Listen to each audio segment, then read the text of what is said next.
Donc pas de projet. Et puis dans ma vie professionnelle, les choses sont toujours arrivées par hasard, donc j'attends.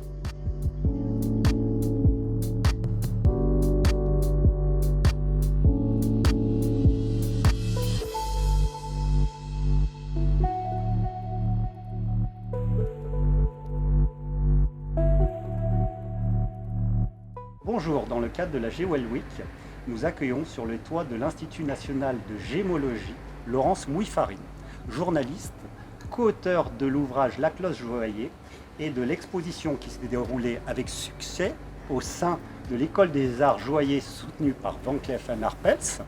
Il paraissait aujourd'hui intéressant de faire un point sur cette maison qui a su s'adapter aux aléas de l'histoire. Pour commencer, pourriez-vous vous présenter ? Eh bien, je suis journaliste, spécialisée du marché de l'art depuis très longtemps. Je ne vous dirai pas combien de temps.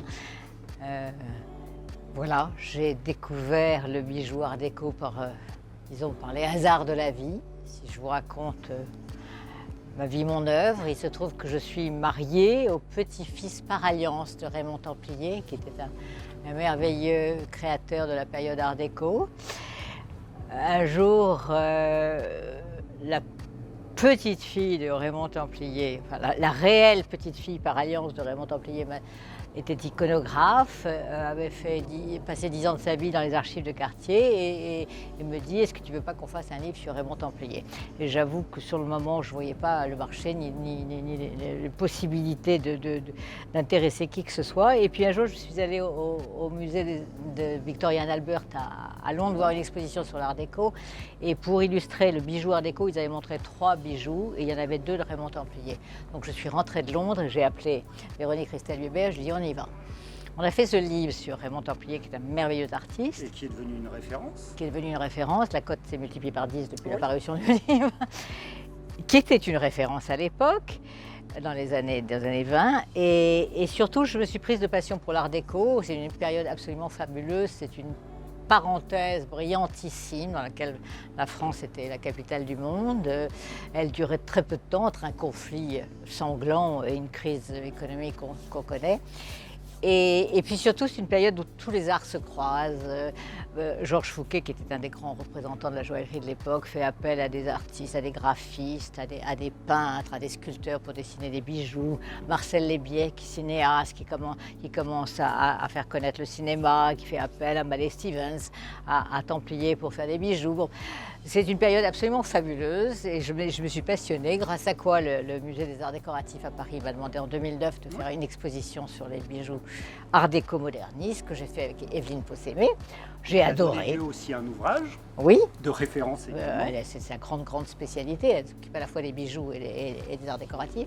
Et j'ai adoré monter une exposition, ce que je ne savais pas que j'étais capable de faire en tant que journaliste. Et puis, 10 ans plus tard, le fils de Jacques Lacloche, Francis Lacloche, dernier représentant de la maison Lacloche, s'est adressé à Véronique Ristel-Hubert, ma co-auteure. Elle m'a dit: j'aimerais bien faire un livre sur la famille. Et bon, on ne change pas une équipe qui s'entend bien. Et on a fait ça à 2. Et voilà, c'était le premier livre sur cette maison. Et vous avez eu des difficultés à monter ce projet-là ? C'était difficile dans la mesure où, vous allez comprendre pourquoi, la maison Lacloche a 2 périodes, jusqu'au 31, et toutes les archives de la période de 1895 à 1931 avaient disparu. Donc on a même renoncé à un moment, dire on renonce à ce projet, ça va être ridicule, on ne va pas montrer 10 objets qui sont passés en vente publique, ça ne sert à rien. Jusqu'au jour où nous avons eu un petit éclair, un petit bonheur qui nous est arrivé. On était à la Bibliothèque des Arts Décoratifs et on est tombé sur un catalogue de 1966 qui avait exactement 10 pages et une illustration qui montrait un tableau, qui disait, qui commémorait avec une année de retard les 40 ans de l'expo de la fameuse expo de 25. Les musées étant toujours en retard, on était en 66 au lieu d'être en 65. Bon, et dans ce petit catalogue minuscule, vraiment peu illustré, nous avons vu 2 lignes. Lacloche Frères, album de gouache, 22 pendules. Lacloche Frères, album de gouache, 63 bijoux et boîtes nécessaires. Et je dis à Véronique, si on trouve ces 2 albums, notre livre a une raison d'être. Et j'ai mis 2 ans à les trouver. C'était formidable. Il se trouve que Jacques Lacloche le dernier descendant, pour des tas de raisons, les avait mis aux enchères dans les années 70. Ça a été acheté par un marchand suisse. J'ai suivi la trace, par un marchand suisse qui a eu besoin d'argent à un moment, qui les a vendus à un marchand new-yorkais. Il m'a donné les coordonnées d'un marchand new-yorkais. Je pensais que ça allait s'arrêter là. Malheureusement, quand j'ai appelé, il venait de mourir. Mais c'est pas une blague, ça faisait 1 mois qu'il venait de mourir. Donc, je me suis dit, nous sommes vraiment devant une impasse. Ce livre n'existera pas, tant pis. Et puis, quelqu'un m'a dit, plusieurs personnes m'ont dit, tu devrais appeler un tel, c'est un monsieur qui s'intéresse aux bijoux, il est à New York, mais il aime bien les archives, il pourrait peut-être, on ne sait pas, bon bref. J'ai appelé ce monsieur qui m'a dit, si vous venez à New York, j'aurai peut-être une surprise pour vous. Et devant moi, je suis allée à New York, et devant moi, il y avait ces 2 albums qui représentaient à la gouache, qui avaient été commandités par Fernand Lacloche, et qui représentaient à la gouache tout ce qu'ils avaient présenté à l'exposition de 25. Et c'était extraordinairement émouvant et en plus ça justifiait les 2 ans de travail qu'on avait fait. Comme quoi la réussite d'un projet, d'une expo réside dans pas grand-chose, quelquefois. Beaucoup d'obstination. L'exposition des arts décoratifs et des industries modernes qui s'est déroulée en 1925 semble être très important pour cette maison.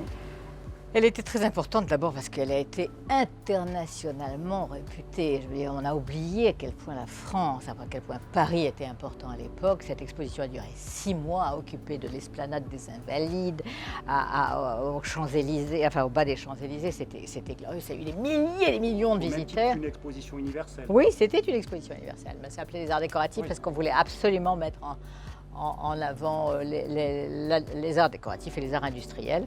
D'ailleurs, c'est très amusant parce qu'il y a une affiche de cette exposition qui montre à la fois une rose qui symbolise les arts décoratifs, une rose dorée, qui est un des symboles de l'iconographie de l'époque, des années 20, et en même temps, il y a une fumée noire qui traverse, qui montre qu'on est très très fiers de polluer, très très fiers de notre industrie. Mais cette exposition a eu un retentissement absolument international, et la raison pour laquelle Lacloche pouvait être fière d'y être, c'est que sur les 400 enseignes que comptait la bijouterie joaillerie à l'époque, il n'y en avait qu'une trentaine qui avaient été acceptées. Il avait d'un côté Cartier et Van Cleef, et de l'autre côté, il y avait Sandoz et du Saussois. Il y avait 30 maisons qui avaient été acceptées et qui n'étaient sélectionnées que sur l'originalité de leur création. Il existe un style propre, Lacloche ?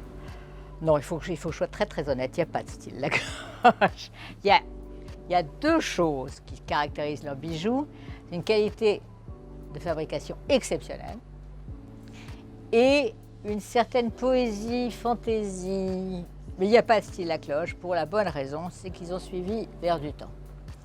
Oui, c'est assez étonnant d'ailleurs au début du XXe siècle, ils ont su coexister 2 types de production, à la fois l'art nouveau et ce qu'on peut qualifier de style belle époque. Il ne faut pas oublier qu'ils étaient 4 frères déjà. Donc, ils n'avaient pas forcément les mêmes goûts.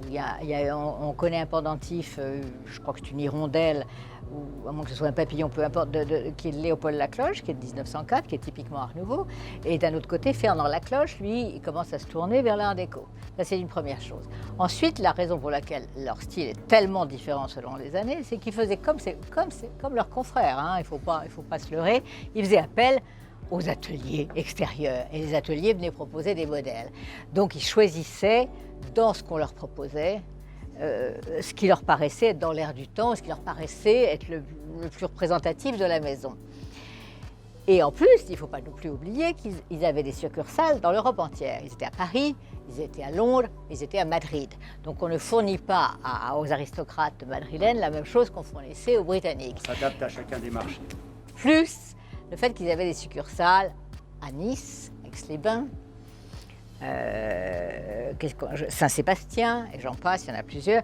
Donc je suppose que la bourgeoisie qui venait prendre les eaux à Aix-les-Bains n'achetait pas la même chose que l'aristocratie internationale qui venait à Nice. Donc ils s'adaptaient.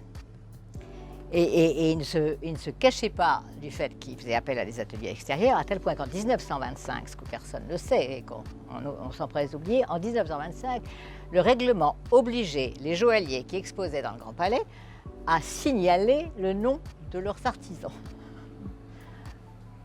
Les bergers, les rebelles, tout ça a été mis en avant. Et Fernand Lacloche était présenté comme le dessinateur, mais les ateliers étaient cités, parce que ça laisse rêveur. Ça laisse rêveur, effectivement. Après cet important travail, vous avez d'autres projets? Pas pour l'instant, je me repose sur mes lauriers. Je dois dire, en toute modestie, que cette exposition à la cloche a eu un succès fou. Oui.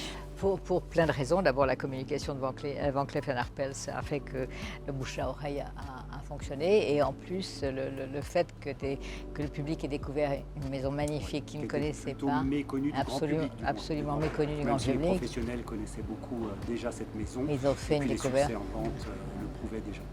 Ils ont fait une découverte, donc ça a eu beaucoup de succès. C'est rare d'arriver à découvrir des noms qu'on ne connaît pas. On tourne toujours autour des mêmes. Donc pas de projet. Et puis dans ma vie professionnelle, les choses sont toujours arrivées par hasard. Donc j'attends. Alors laissons faire le hasard. Je vous remercie pour cet entretien qui Merci nous a à permis d'avoir plus d'informations sur cette maison. Et si vous voulez avoir d'autres, du moins des compléments d'informations, vous pourrez acheter l'ouvrage de Laurence Mouifarine.